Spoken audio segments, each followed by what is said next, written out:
Hello, hello, hello. Welcome back to the Do Good Legacy podcast. Today's episode, I don't need much of an introduction because she's just absolutely amazing. And I am honored that she's here. Ladies and gentlemen, Gigi Robinson. Hello. Hey, thanks for having me. Of course, of course. I am so excited that you're here. When I was like, who do I want on this podcast? And I sent the list to my team and I was like, reach out. Obviously, you very much were on it. You were on the top of the list because I think you have such a great story. I think you do such a wonderful job of sharing your vulnerability online and just someone who has like been an open book to the world. So, let's start at the beginning. I like to take my audience back to before you were Gigi Robinson, hmm like how this all came about, your world of social media, your influence, the influence that you have on LinkedIn, all of those things, your book, everything. So walk us through the beginning of everything. How much time do we have? Got about an That's a hour. good question. Yeah, Um, I mean, yeah, where do I start? So I can start with today, which is that I have a children's book out. It's called A Kid's Book About Chronic Illness. I wrote it in 2022, 2023, in like January, December. And then it got published with a Kids Co. yeah. later that year. And Mhm. then that company got acquired by Penguin Random House. So now the book is housed under that, which is super exciting. That's And amazing. yeah, it's totally awesome. It's been a really exciting time to like relaunch the book. And on the Yeah. note of that, obviously, it's called A Kid's Book About Chronic Illness. And so, why did I choose a kid's book over a different, kind of book? Why did I specifically choose like this publisher? Why did I choose to talk about chronic illness? Well, when I was around 11 years old, I got a diagnosis called Ehlers-Danlos syndrome, which is essentially hypermobility. And to any person that uses a hair tie out there or has ever worked with a rubber band before, you'll know there's nothing worse than a hair tie that has lost its elasticity and it does Mhm. not keep your hair up. And Right. so that is actually how the ligaments and muscles work in my body. And because of that, I kept getting injured and having a lot of chronic pain because my joints were working overtime to make up for the lack of, support from the ligaments causing hypermobility in my joints, again, Wow. causing inflammation and pain. And so I started dealing with that when I was like just a preteen and early teenager. So this was before you hit puberty. Yeah. Yeah. Okay. Interesting. How did this, like, what was the first episode, or what was like the first moment that you were like, oh, there's a problem? Oh, I always just used to get injured and bruised really easily, which is a very Mhm. telltale sign of EDS, especially the Mhm. hypermobility version of it. Mhm. And I was at summer camp and I stress fractured my elbow doing a cartwheel and like it Woo! shouldn't have happened. And Yeah. then the next summer, I like twisted my ankle and fractured it. And Oh, then I geez. sprained it after that. And it took like 13 months to heal. And then I jumped off of like a trampoline at Oh, summer no. camp into the water, like a water Oh, slide no. trampoline. And I tore a bunch of ligaments in my wrist. And then that also took like a year and a half to heal. And so it just kind of was like a thing where I kept getting consistently injured. Mm. And I honestly just had to accept it. And luckily, I grew up in New York City and had access to like amazing doctors, like Hospital for Special Surgery and New York Presbyterian Cornell and NYU. And the doctors kind of just were able to come to that diagnosis. And at the Mhm. time, it was really rare. Ehlers-Danlos syndrome is a condition that not a lot of people get diagnosed with young, but Mhm. in, I guess like almost the 15 years that have gone by since that initial diagnosis for me, it's a lot more common now and the signs of it are a lot more well known. So Mhm. I'm really glad that there's been, progress there so people can get the pain management that they need. And Mhm. obviously, there's also no cure for it. So it's really a mixture of like lifestyle, physical therapy, and pain management that you have to do when Mhm. you live with this condition. It also is really kind of I think hilarious that when I published this book the first time, I Mhm. had just gotten my endometriosis surgery and diagnosis. So there's no mention of that in this book, also because it's not applicable to kids. So it wouldn't have really been something I'd want to include in the book. But this Right. book does specifically talk about Ehlers-Danlos syndrome and what kind of goes into like resilience and courage and what you need to do to stand up for yourself, to not Mhm. really be like an outcast, but to include yourself and to advocate for yourself. I guess all in a really digestible, easy way for kids and parents and teachers to navigate. I mean, honestly, it sounds like a book that I could read too. Like it doesn't Yeah. sound like it's just a children's book On the because, and back, we have ages 5 plus. So yeah, there we you go. So definitely you yeah, qualify.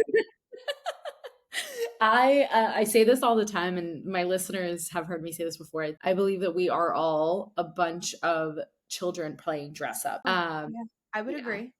Yeah. And so you and what you've written in this book sounds to me like it's something that is even relatable for people today, especially for you as someone who shows up on social media and you're so Yeah. vulnerable, open to everything in a generation where people are constantly bullied. How, like, I can imagine you got bullied in school. I don't know if it was ever like a direct thing, but it Mhm. definitely was a thing where like they told me you can't play in gym class and you Mm, have to do your physical therapy exercises to do gym class. So, I mean, that was my doctor's road note, like yeah. cannot play basketball, can Mhm. do blah blah blah exercises on the side, and Yeah. all of a sudden you're like in middle school with a cast or a brace and you have to like do these PT exercises, which in middle school are like not cool to like strengthen No. your core. Now it's all the rave. It's like, who cares about going to like a CrossFit class? Go to Pilates. And literally, Yes. physical therapy is basically Pilates, just with a specific guide, a doctor helping you. Yep. And it was challenging. I think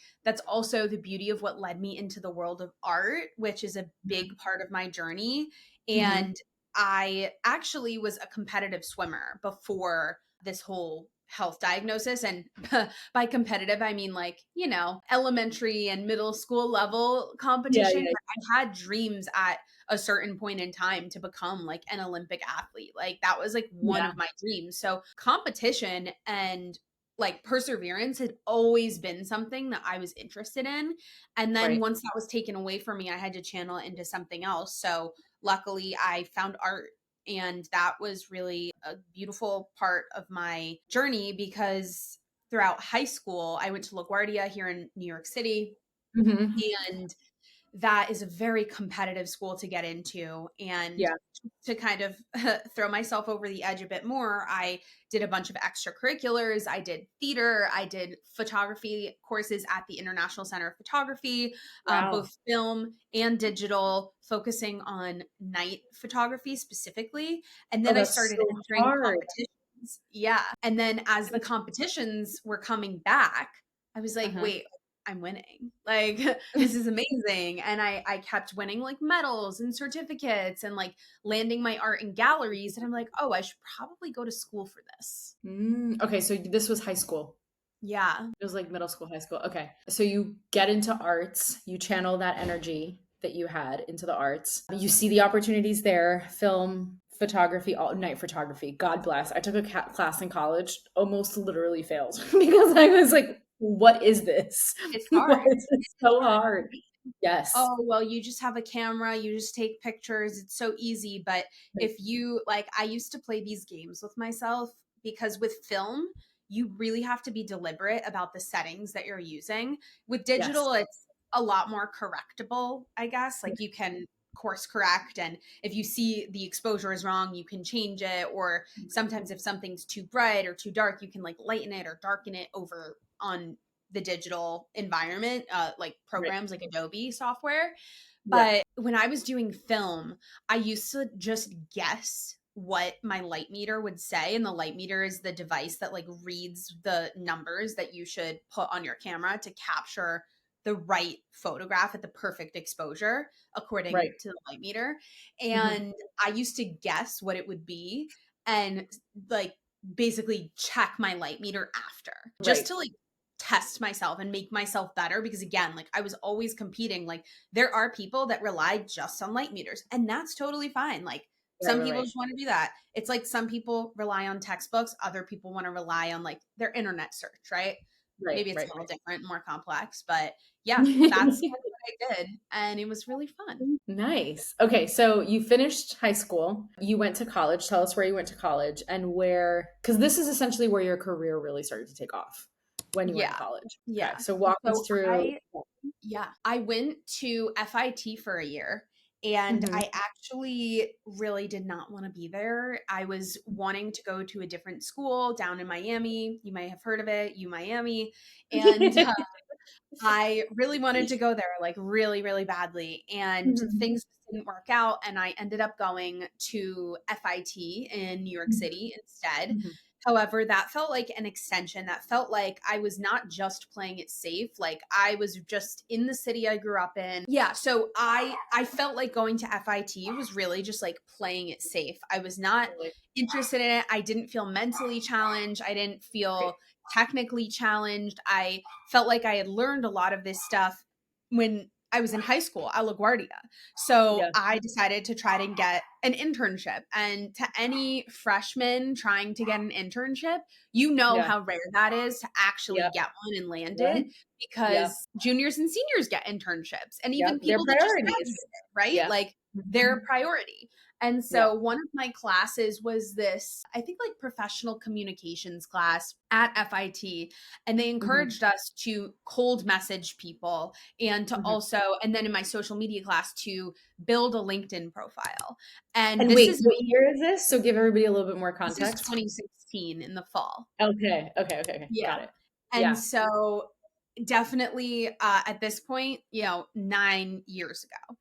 Yeah. Yeah. And I just remember being like, oh, yeah, I already have a LinkedIn profile, and Yeah. reaching out to people is like what I do.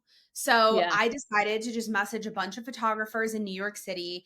Mhm. And people that got back to me, this photographer named Peter Hurley and his assistant, Brittany, at the time, got back to me, and they said, why don't you come on down for an informational interview?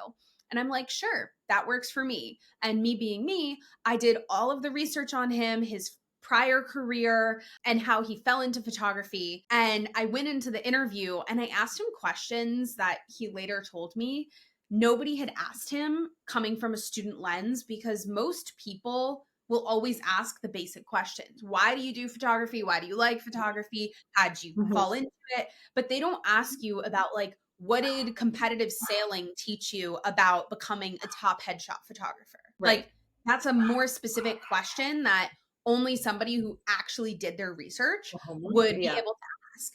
And Right. so they later said he offered me a job on the spot to be his assistant, like intern, for the rest of Amazing. the semester. And that was my first internship in college, which was really great. And again, that's when I kind of started realizing, oh, I can just like connect with cool people on LinkedIn and have access to messaging them. Obviously, the platform's evolved a lot, so it's a little bit Yeah. different now. But Yeah. yeah, I've been on LinkedIn for many, many years, which is kind of, I think, amazing. So let's give people some context here. How many followers do you have on LinkedIn? How many connections do you have on LinkedIn? Connections or followers? Well, what's the difference? A connection is somebody who you connect with, who you can like message, or like you Right. directly know them. Maybe you worked on a brand deal with them. I know I helped you in the past. Like, so we're connected. And so we can message each other. Your post will show up in my feed. But a follower is somebody who's not connected to you, that follows you, that sees all of your content, but they would Mhm. have to use an in-mail credit Yeah. or connect with you in order to actually, I guess, get off the Message ground you. running and like talk to you and message you. Yeah. Okay, so how many And connections and how many followers? I have 31,000 followers, and I Mhm. have, I think I have like a little over 5,000 connections. And Yes. The interesting thing about the connections is that sometimes people will send you connections and you may not know them and they may never message you. And Yeah. I think that is okay, especially if Mhm. they're within your industry or Right. they're like somebody's boss who, has worked on a campaign. There's times where I'll want to connect with like a CEO or CMO of a company and they'll just like accept it Yeah. because they see that I've worked with the company before Right, right, for a right. partnership or a Yeah. speaking engagement. And I just think connecting, it is a valuable thing, but just because you're a Mhm. connection doesn't mean somebody's going to read your message or talk with you. Totally. I ask you that because I wanted to give my audience context, right? Like you have a massive audience on LinkedIn, and I think far and few people do. And then also, I mean, I follow you, we've worked together. Like the quality of your content and how you show up is extremely valuable. Like I've told you this, LinkedIn is your forte. You do it so freaking well. And to think back in 2016, I was just started my blogging career. LinkedIn was maybe like what, 4 or 5 years old. It wasn't that old. Mhm. I was on LinkedIn, I was using it, and it was interesting because I remember when you're talking about messaging, I was using it to close brand deals as well, to reach out to marketing directors. It was how I got press. It was like the secret sauce. And when I Yeah. taught people how to get brand deals or how to like connect with the right person, the first platform I would go to is LinkedIn. Yeah. And it was such a hidden gem. People don't talk about it. And yeah, so I love that you were what, 18, 19 years old, and you already had a LinkedIn page. You already were hustling hard. I was 24, 25 when I was Yeah. doing this. So like kudos to you, girl. Like fuck yes. Well, thank and, like, you. and she's just killed the LinkedIn game. Hopefully she's gonna drop some nuggets for us guys. So grab a pen and paper here Yeah. because she's got some good ones. It Yeah. also definitely did become something where in college I was such a go-getter, overachiever, always wanted to be busy, and I'm sure we can get into more of that story. But Hmm. I would post about what I was doing on Hmm. LinkedIn, and all of a sudden people were like, "Why are you always posting on LinkedIn? Why are you sharing your update? Of course you got that job. Of course this." And it's like it was interesting because at one point I Hmm. could have let other people's opinions of me being Hmm. like cringe and sharing my updates and my wins online like tear me down. But Yeah. instead, I was like, nah, I'll just keep posting it. And then it got to a point where, like, for example, I landed internships at Warner Bros. And Paramount in the same semester. And I Hmm. had to make a decision about which one I wanted to work for because Nice. those are two like highly coveted internships, Yep. especially in entertainment, digital, and social. So I'm Hmm. like, okay, Gigi, what do you do? And I wrote what I ended up doing was asking the team at Paramount if I could move the internship to summer. And that was the summer Hmm. of 2020. And so that I negotiated this in like November 2019 for Oh my summertime. goodness. Oh Yeah. my And goodness. so I ended up working at Warner for 7 weeks before they said, bye bye, it is COVID, goodbye, and good luck.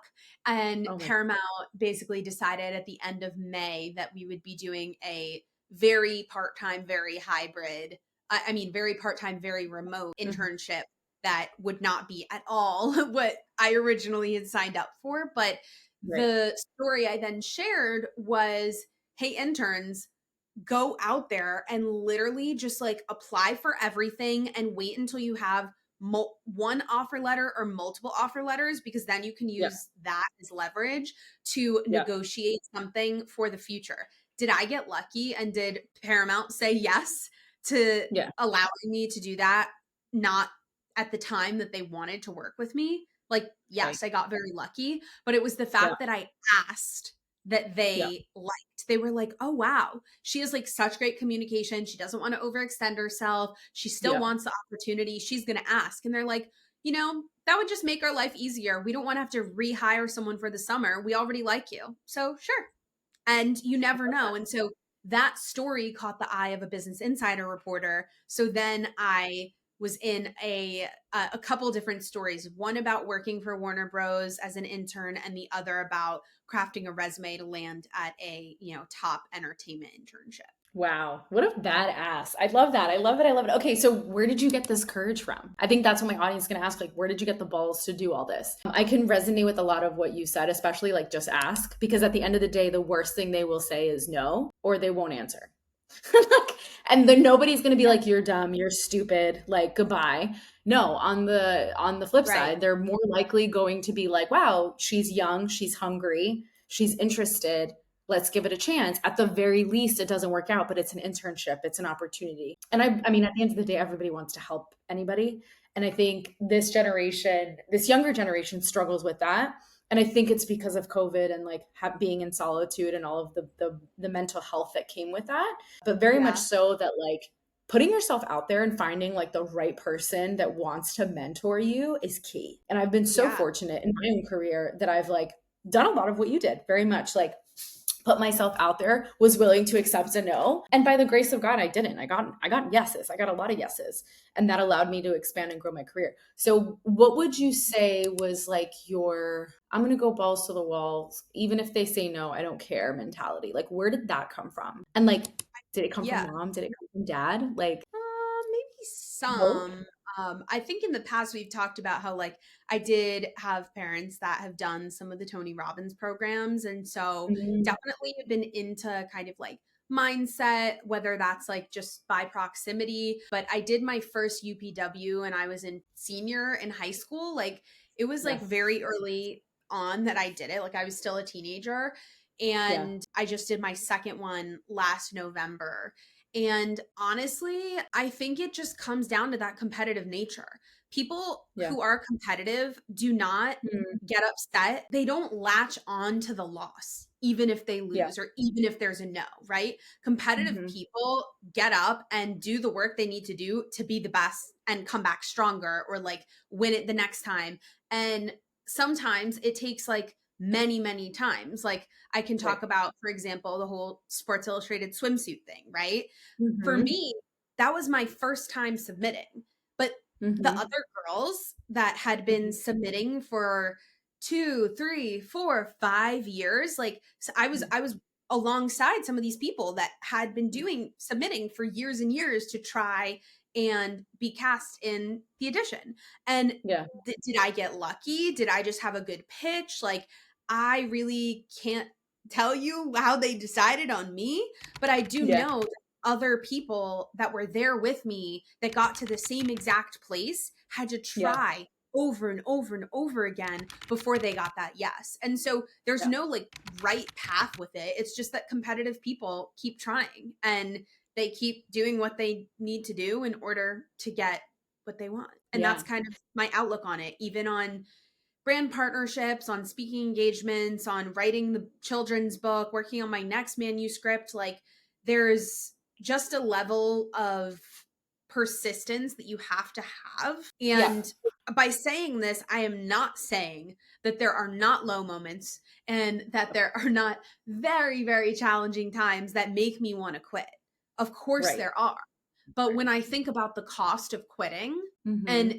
when I think about what I'm building and where I want to go, quitting would be such a disservice, you Yeah. know? Yeah. Oh, wow. Mic drop right there. I love that. So good. It's so, so true. I had a thought when you were just talking, because it's not you, Gigi, you give off, and anybody's watching this video, like obviously she's very good at interviewing, but you give off, and I've worked with you, like I know you behind the scenes, like you give off this very like, I know I might not know everything, but I know what I can bring to the table. And I Mhm. think that's a level of confidence that you've grown over time. And everybody knows that confidence is just trying things, failing, and doing them anyways.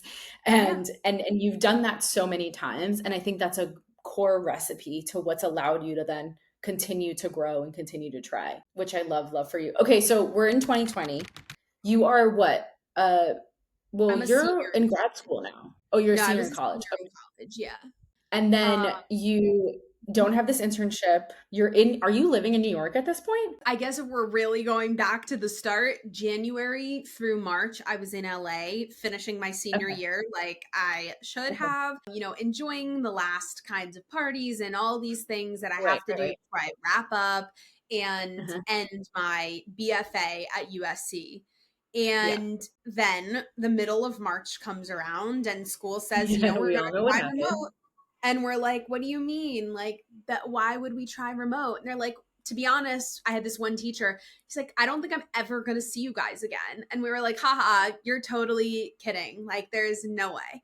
Oh, And wow. He was not wrong. basically, he never saw us again. I actually recently saw that teacher. Like, I casually bumped into him when I was in LA last time. So it was Oh, amazing. But fun. middle of March 2020, I moved back home with like 3 suitcases. I left my Mhm. entire apartment in Los Angeles, like as it was. And I Mhm. moved home in with my parents after almost 4 years of not living with them. So you can Oh, imagine boy. that was quite an adjustment. And We love you, mom and dad. yeah, I mean, yeah, love them. I basically, at that point, had been doing brand ambassador programs with a bunch Mhm. of different companies, including like Amazon Prime Student, Yep. TikTok, Tinder, Abercrombie, Timberland, so on and so forth. And Yeah. really, what that was creating social first content and doing Yeah. field marketing for the brand. And Yeah. so I was getting paid hourly for it, or like maybe $100 per post. Like it was nothing crazy, but Wow. I was like, you know what? If I'm getting $100 a post and there's 12 weeks of this program, that means I'm getting paid $1,200. Like that works for Yeah. me. I'm a college student. Yay. Yeah. And Right. so I did it. And I didn't have a substantial following at the time. I think I had like 10,000 TikTok followers and like maybe 2,000 Instagram followers, like, and maybe a Mhm. couple hundred or couple thousand on LinkedIn, like very, Yeah. very basic kind of situation there. And I really went all in all summer long working for an ad agency. Actually, this is another really like happenstance serendipity that happened to me, Okay. which is that when I was working as an intern at Warner Bros, they had me Mhm. review, music for a TikTok dance challenge that they were putting on for the Scooby Okay. Doo movie. And Okay. because of that, there was an agency that was creating the music. And Mhm. so I LinkedIn connected or friend requested the founders and like the creative people at that company. And at the time, there were only 5 people working for the company. So I was like, this is great. Oh, I have wow. easy access. Like I'm on these calls with them Yeah. anyway, just lurking. Like I can just like see what's going on. So COVID happens. Warner Bros. Is like, sorry guys, your internship's over. I come back Yeah. to New York, and this company called Movers and Shakers is doing TikTok 101 webinars. So I attended both. And by Mhm. the end, the founders messaged me an email saying, hey, we noticed you were on both of our webinars. Thanks for the engagement. Are you looking for a job? And I was like, yeah, yeah, this is perfect. From like Yes. April to I think September, I did work for that agency and I learned a lot. I learned That's about what I awesome. didn't want to do, which was work for Yeah. an agency. Agency. And yeah, I just learned a lot about campaign management and Yeah. influencer selection. And at the time, it's like, working with these hype house influencers for big beauty brands like Elf. Yeah. And it was just really unique to experience that. And then at the same time, I was getting product from brands, doing more of these brand ambassador programs, and of course, applying for grad school. Mm. So I did that. I We looked at my see the parents. pattern here, ladies and gentlemen. Do we see the Yeah. overachiever? Yeah. Yes. Yeah, Yeah. that's me. So I just said to my parents, like, if I live at home and I Mhm. work for myself and I take a bet on myself, I'll get the grad school degree. I will not move out. I'll pay the grad school degree instead of paying for New York City rent because that was a Mhm. great justification to pay for grad school. Mhm. I don't know 100%. why I thought that. That was a lot of money I could have just saved. But I decided to do that and to build a business Mhm. around content and sharing my life on the internet, raising awareness for chronic illness, talking Mhm. about what it's like to be in your early 20s, dating with a chronic illness, Mm. and just like anything that goes into it, body confidence, all of this stuff. And I said, if I'm 26 years old and I can't afford health insurance and I can't afford to move out, then fine, I'll get a job. I'll get a big girl job. I'll get a real 9 to 5 job. Yeah, yeah, And yeah.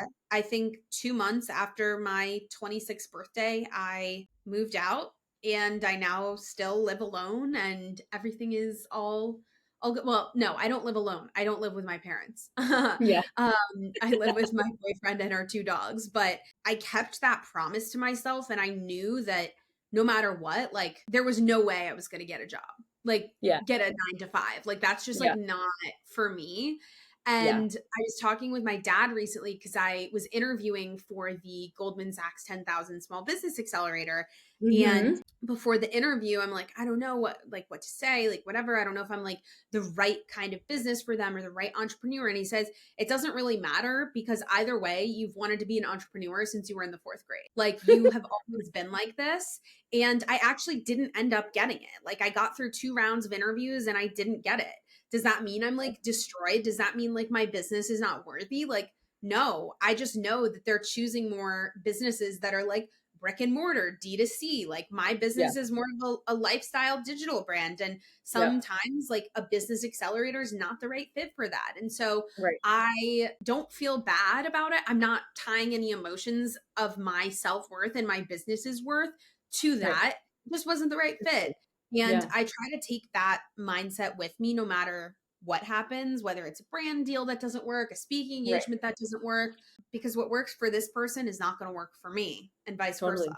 Totally. No, I'm glad you say that because I think that's important. I mean, we're seeing a pattern here, guys, if you're listening, like the overachiever, the courage to like step up when nobody else is doing it, the willingness to like create your own path. I love it. I love it. I love it. I love Yeah. it. Kudos to And you. on that note, like, the reason I shared the Goldman thing is that there are so many things that I apply for Hmm. and or have been nominated for, and I don't Yeah. end up I get winning. it. But Yeah. it's, to me, and I have unpacked a lot of this in therapy because obviously you can tell I'm an overachiever. And I think in the past I used to equate, like, oh well, maybe my parents will love me more the more that I win, the more Right. that I do.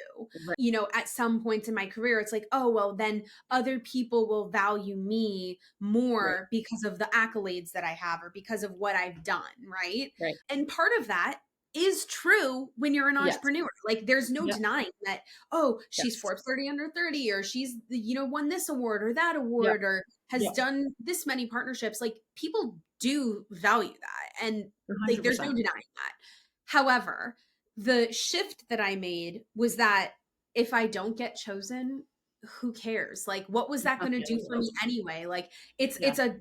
it's something that I typed on a piece of paper, and I'm going to be like, oh yeah, because of that, like, oh my Right. god, I'm like, that's my end all be all. Like, Right. just because I made it as a semifinalist in a competition to be like the best LinkedIn thought leader of the Yeah. year, and I don't get it, or like best influencer of the year and I don't Yeah. get it, doesn't mean that I'm You're not still a not good a good influencer. content creator. Right. Exactly. Right. And would it have been nice to have, and maybe something else for my, my desk over here? Would it? Sure, would have been nice, but what was it gonna do for me? Like, I Right. already have the social proof. I already have the following. I already have the brand deals and the community, right? Like, I Mhm. don't need an external source of validation here. I just want to encourage people to, like, yes, apply for these things. Also Right. think about why you're applying. Think about, like, are you Mhm. applying just for the shits of it? Are you applying because Yeah. it's fun? Is it meaningful? Is Right. it going to help your business? Also, just want to say a lot of times these accolades don't actually help your business. They're just nice and shiny on your resume. I Mhm. just think, you know, there's been plenty of things in my career that I haven't gotten, but Mhm. just because I don't talk about them publicly and talk about my Yeah. failures, like, doesn't mean I'm not, like, winning in other ways, right? I really Right. believe Exactly. that getting rid of any negative talk around failure or, like, just not doing enough or being enough will help your mindset become more Mhm. positive, not in a toxic positivity way, but again, just reframing situations of, like, oh man, I didn't get that accelerator. I could have Right. sat and been, like, so pissed and been like, Yeah. this is, like, ridiculous. Why didn't I get in? The cost of not getting in is that I Yeah. have so much more time. I was going to have to wake up at 5:30 in the morning to drive 2 hours into Queens from where I live. Yeah. That's a no for me, And, ma'am. and get there. And I was willing to do it. I actually blocked Yeah. everything off in my calendar. I was willing to do it because I believe that program could Yeah. have been life changing for me. but it Yeah. didn't happen. And guess what? Now I'm able to do all of these other things with my Yeah. fall that I didn't think Yeah. I would. So you just have to find like the positivity in every situation, I think, and also just really just like ride the wave. That's actually the most fun. Like reflecting on these stories is more fun than being in the moment when you're told no, Of obviously. course, of course. And I think you're bringing up something here that's important and to highlight is like it's not about the destination, it's about the journey. Like at Yeah. the end of the day, you chose to be, I posted about this yesterday. You chose to be an entrepreneur, and with that came the ups and downs. Like Yeah. anybody that sits here in this world, especially in the entrepreneur world, and tells you it's rainbows and butterflies and it's really easy is a fucking liar.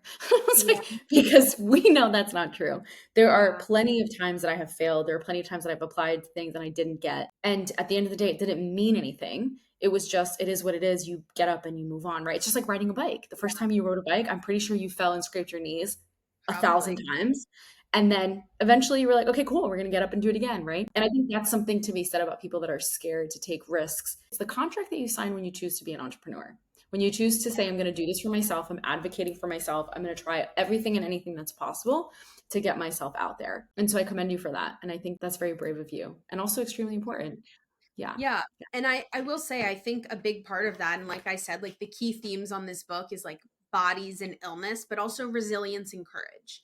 Yeah. And I wanted that to be front and center for this book, Yeah. especially because like now we have all these other factors of like social media and Hmm. like, isolation and regulation and all these different elements that go into school these days for kids. It's like Yeah. we need to teach our kids to be confident, not arrogant, Yeah. confident in their decisions and have them be intentional decisions, right? Yeah. And Yep. I don't have a child myself, so I'm only saying what I believe kids should be doing these days. Maybe that would Yep. change in the future once I become a mom, but Yeah. right now, it's just teaching my dogs.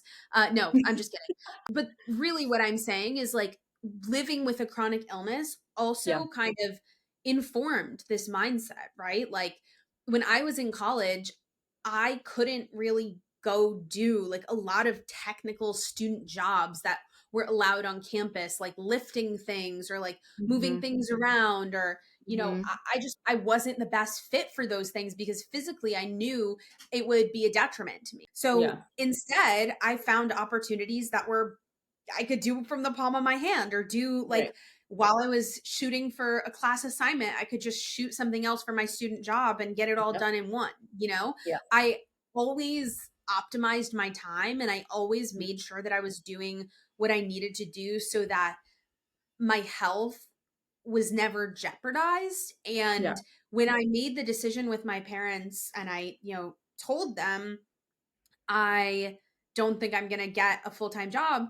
Part of the reason was also because this is 2020, so we're assuming it would be a remote job, but Right. there was an end to the remote era after about a Right. year and a half.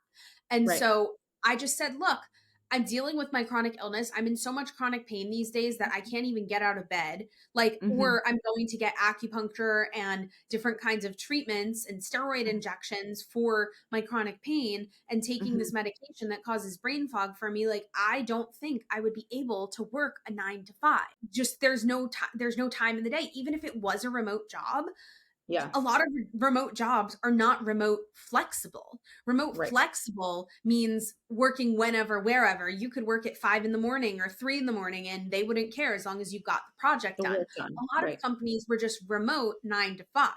And so Right. if you weren't clocked in at a certain time and I needed to go get a treatment, well, then it wouldn't work out and I would Right. have to take PTO. So I just said, if I can make more than a part-time job, then, Yeah. working for myself, then why would I ever go back to a full-time job? And I'm just really glad I bet on myself. Yeah, I'm really glad you did too, because it clearly worked. And here you are.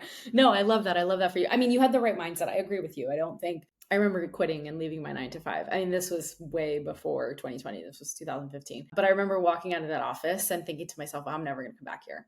Yeah. And there were definitely times in my career where it wasn't easy. And I remember thinking to myself, especially, and I've spoken about this a few times on this podcast in 2023, when I kind of hit this breaking point in my personal professional life where I was like, I don't know if I want this anymore. And Mhm. I really sat with myself and I was like, I questioned it.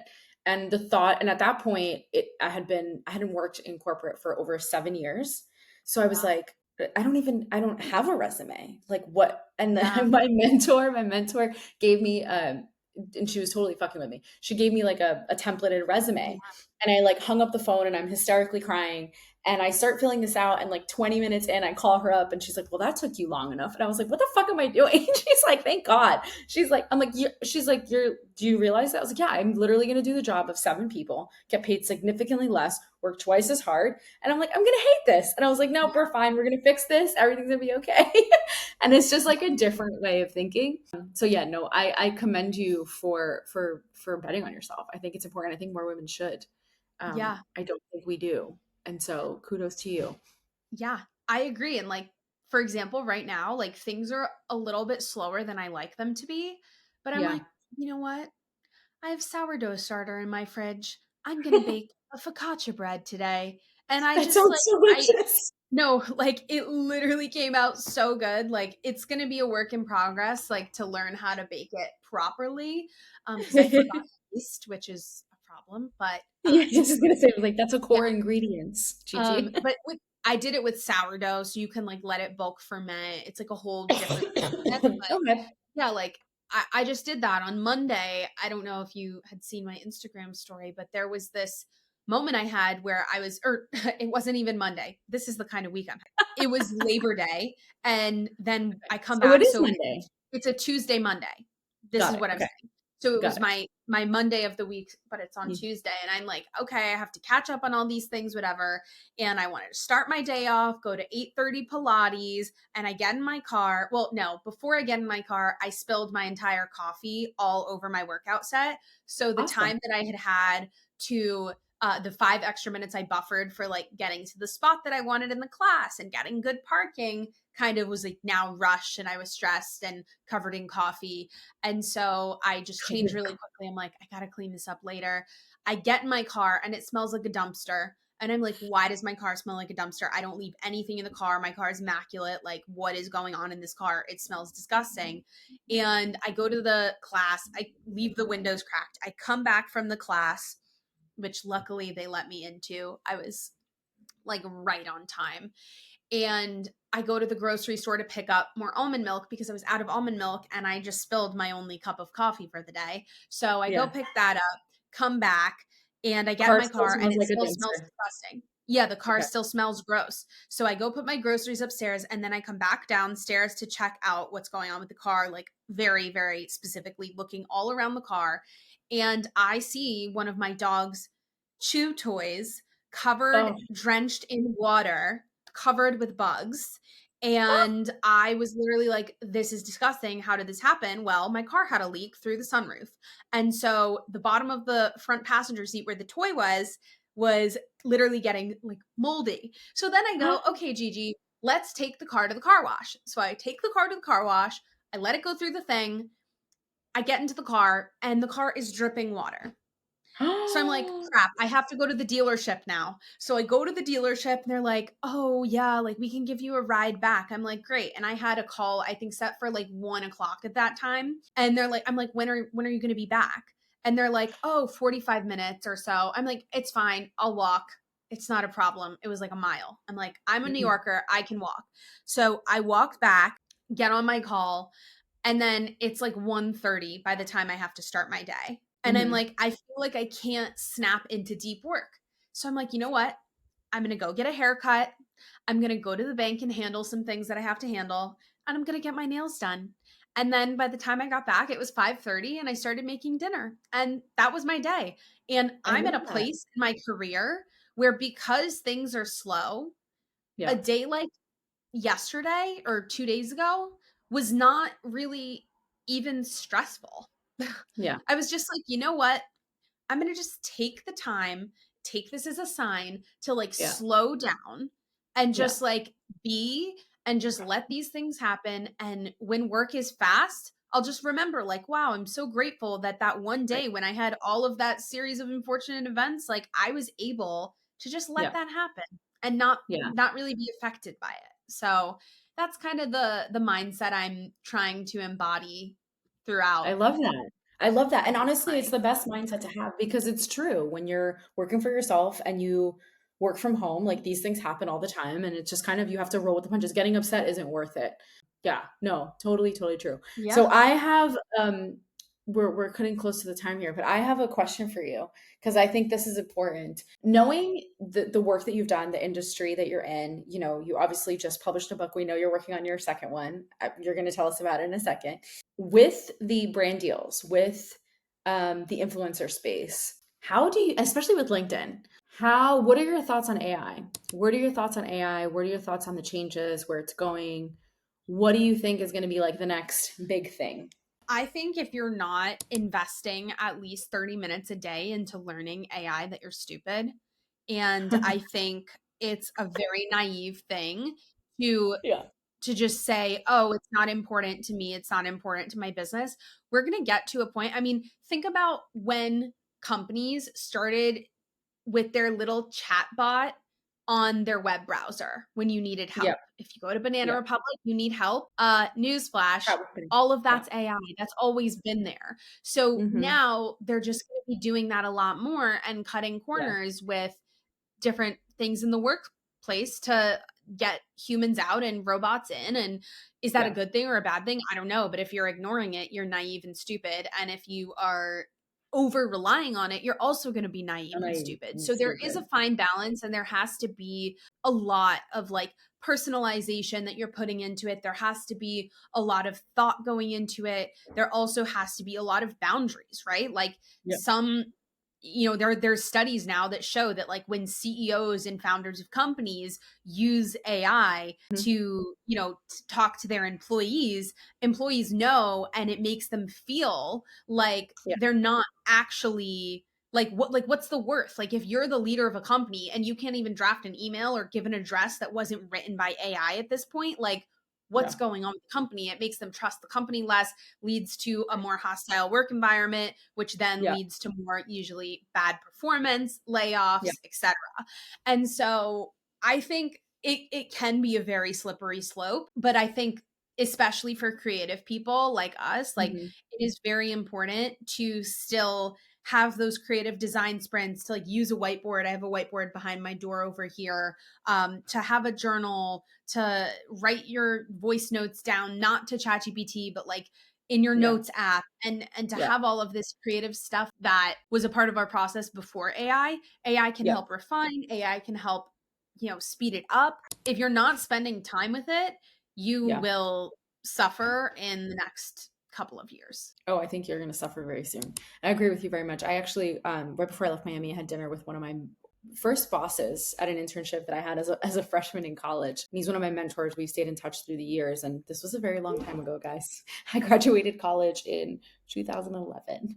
And so him and I were having dinner and we were laughing because one of the first he ran an agency, a marketing agency. And one of the first campaigns they had us do was for Heineken, and it Uh-huh. was pulling research through Facebook. And this is when Facebook just like the year that so this was 2007, the year that I did this internship, just opened Facebook to the public.